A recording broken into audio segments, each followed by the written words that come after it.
जीवन कभी कभी इतना भारी हो जाता है कि सांस लेना भी मुश्किल लगने लगता है। जब अपने ही पराये हो जाए, जब उम्मीद की हर किरण बादलों में खो जाए और जब ऐसा लगे कि दुनिया की भीड़ में हम बिल्कुल अकेले हैं, तब इंसान टूट जाता है। आज इस कमरे में बैठी वह पगली भी टूट गई है। दुनिया ने उसे इतना सताया है कि अब उसे अपने कान्हा पर भी गुस्सा आ रहा है। एसएफएक्स सिसकियों की आवाज तेज होती है। राधा रोते हुए मूर्ति की ओर बिना देखे, क्यों, आखिर क्यों कान्हा? तुमने कहा था कि तुम हमेशा मेरे साथ हो। तुमने कहा था कि जब भी मैं गिरूंगी तुम थाम लोगे। चीखते हुए, तो आज कहां हो तुम? देख रहे हो ना, मेरा तमाशा बन गया है। सबने मेरा दिल दुखाया, सबने मुझे ठुकराया, और तुम बस उस लकड़ी के सिंहासन पर बैठकर मुस्कुरा रहे हो। राधा और जोर से रोते हुए, मैं नहीं मानती तुम्हें। अगर तुम होते तो मेरी आंखों में ये आंसू ना होते। मैं थक गई हूं कान्हा, मैं सच में थक गई हूं। अब मुझसे नहीं लड़ा जाता। मुझे अपने पास बुला लो, या फिर मुझे बता दो कि तुम सच में हो भी या नहीं। जब भक्त की पुकार हद से गुजर जाती है, जब आंसू जमीन पर गिरने से पहले ही सूखने लगते हैं, ठीक उसी पल वो आता है। वो शोर में नहीं आता, वो खामोशी में आता है। वो तर्क में नहीं, वो एहसास में आता है। राधा चौंकते हुए, ये खुशबू कैसी है? ये चंदन की महक अचानक कहां से आई? और ये बांसुरी, क्या मुझे भ्रम हो रहा है? अचानक राधा की नजर मूर्ति के पास रखे एक मोरपंख पर पड़ती है, जो हवा से हिल रहा है। उसे महसूस होता है कि कोई उसके सिर पर हाथ फेर रहा है। कान्हा आवाज गूंजती हुई, प्यार भरी, मेरी पगली। राधा घबराकर इधर उधर देखते हुए, कौन है? कान्हा, क्या ये तुम हो? कान्हा आवाज, तू रो रही थी ना, तू मुझसे लड़ रही थी ना? देख, मैं आ गया। मैं तो कहीं गया ही नहीं था। मैं तो तेरे आंसुओं में था, तेरी सिसकियों में था, तेरे उस गुस्से में भी मैं ही था। राधा, झूठ, सब झूठ है। अगर तुम थे तो तुमने मुझे टूटने क्यों दिया? तुमने मुझे रोका क्यों नहीं? कान्हा बहुत ही शांत और समझाने वाले स्वर में, शांत हो जा मेरी पगली, शांत हो जा। अब अपने आंसू पोंछ ले और मेरी बात ध्यान से सुन। ये जो संदेश मैं तुझे दे रहा हूं, इसे अपने रूह में उतार ले। आज तेरे सारे सवालों का जवाब और तेरे सारे दुखों का अंत इसी पल में है। यहां से मुख्य संदेश शुरू होता है, स्क्रिप्ट का सबसे महत्वपूर्ण हिस्सा। कान्हा, सुन री पगली, तू सोचती है कि दुनिया ने तुझे ठुकरा दिया तो तू अकेली हो गई। अरे, जिसे दुनिया ठुकरा देती है उसे मैं अपना लेता हूं। तेरे दुख ये नहीं है कि तेरे पास कोई नहीं है। तेरे दुख ये है कि तूने विनाशवान मॉर्टल लोगों से अमर इमॉर्टल प्रेम की उम्मीद कर ली। तू रो रही है क्योंकि खिलौना टूट गया। मैं तुझे हीरा देने की तैयारी कर रहा हूं और तू उस मिट्टी के खिलौने के लिए रो रही है। राधा, लेकिन दर्द होता है, बहुत दर्द होता है।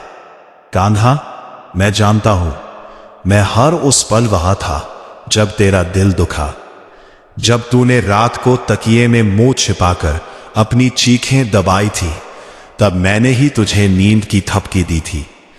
जब तूने आईने के सामने खड़े होकर खुद को कोसना शुरू किया, तब मैंने ही तुझे वो हिम्मत दी थी कि तू आज फिर खड़ी है। मेरी बात सुन पगली, तू मेरी है, इस संसार की नहीं। ये दुख, ये तकलीफ, ये अपमान, ये सब सफाई की प्रक्रिया है। सोने को चमकने के लिए आग में तपना पड़ता है। मैं तुझे तोड़ नहीं रहा, मैं तुझे गढ़ रहा हूं। तू पूछती है ना कि मैंने तुझे टूटने क्यों दिया? क्योंकि उस अहंकार को टूटना जरूरी था जो तुझे मुझसे दूर कर रहा था। जब तक तू समझेगी कि मैं कर सकती हूं, तब तक तू अकेली लड़ेगी। जिस दिन तू कहेगी, कान्हा अब तुम संभालो, उस दिन से युद्ध मेरा होगा और जीत तेरी।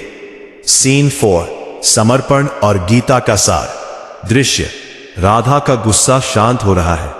वो अब मूर्ति के चरणों में बैठकर सुन रही है। उसके चेहरे पर शांति आ रही है। कान्हा, आवाज में अब एक तेज और अधिकार है। रो मत पगली, तेरे आंसू मेरे हृदय पर गिरते हैं।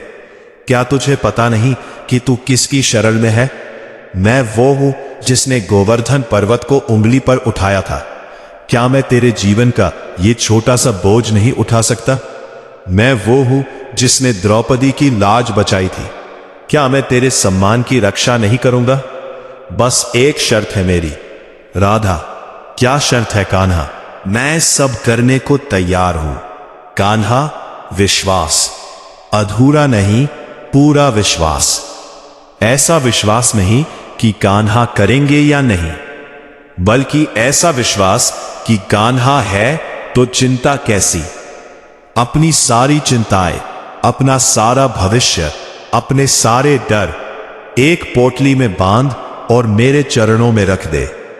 लिख दे कोरे कागज पर कि आज से मेरा जीवन मेरे कान्हा की मर्जी है। चमत्कार कैसे होता है?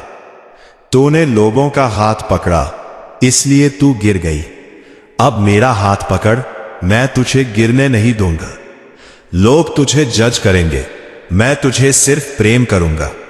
लोग तुझे तेरी हैसियत से पहचानेंगे, मैं तुझे तेरी भावना से पहचानूंगा। कान्हा के उन शब्दों ने जैसे जादू कर दिया। वो सारे सवाल जो राधा के मन तूफान मचा रहे थे, अब शांत हो चुके थे। परिस्थितियां नहीं बदली थीं, लेकिन राधा बदल गई थी। और जब इंसान अंदर से बदल जाता है तो बाहर की दुनिया उसे हरा नहीं सकती। राधा मूर्ति को देखकर मुस्कुराते हुए, माफ करना कान्हा, मैं भूल गई थी कि तुम जगदीश हो। मैं व्यर्थ ही डर रही थी। लो, हाथ जोड़कर, ये दुख भी तुम्हारा, ये सुख भी तुम्हारा, ये जीत भी तुम्हारी, ये हार भी तुम्हारी। अब तुम जानो, तुम्हारा काम जाने, मैं तो बस तुम्हारी पगली हूं। कान्हा हंसते हुए, बस यही तो मैं चाहता था। देख, बाहर सवेरा हो गया है। तू चल, मैं तेरे साथ हूं। तेरे हर कदम के नीचे मेरी हथेली होगी। दुनिया से मत डर, तू कृष्ण की है, और कृष्ण की भक्त कभी रोती नहीं। वो तो बस मुस्कुराती है और कहती है राधे राधे। दोस्तों, अगर आज आप भी अपनी जिंदगी में हताश है, अगर आपको लगता है कि सब कुछ खत्म हो गया है, तो याद रखिएगा, यह संदेश सिर्फ राधा के लिए नहीं था, यह आपके लिए भी था। आपके कान्हा, आपके ईश्वर, आपके वाहेगुरु, आपके अल्लाह, वो शक्ति आपके साथ है। वो बस आपके समर्पण, सरेंडर का इंतजार कर रहे हैं। अपनी परेशानियों को अपनी जेब में मत रखिए, उन्हें ईश्वर के चरणों में रख दीजिए। मुस्कुराइए और एक बार पूरे विश्वास के साथ कहिए, रो मत पगली या पगले, तेरे कान्हा आ गए हैं।